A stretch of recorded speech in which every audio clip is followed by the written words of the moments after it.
Ja, mit navn det er så Otto Nons, og har været her hos Mercedes i Ringkøbing ved Hessel i 35 år.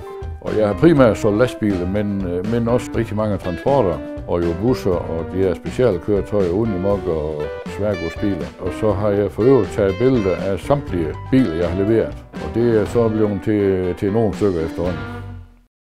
Nu når man har været med så mange år, man har arbejdet lidt i sådan nogle nicher, specielle biler der, så har det været, jeg havde P. Årslev som kunde, som skulle have nogle faktisk meget specielle biler.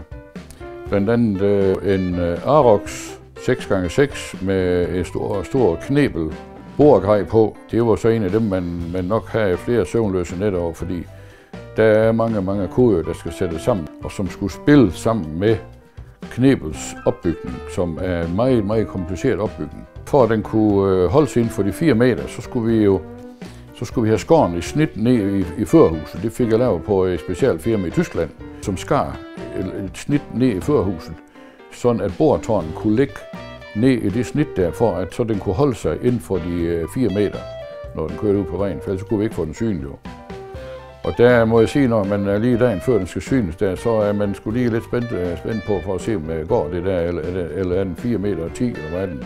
Men den var lige nøjagtig 4 meter, så det var så fint. Mercedes-Benz. Trucks you can trust.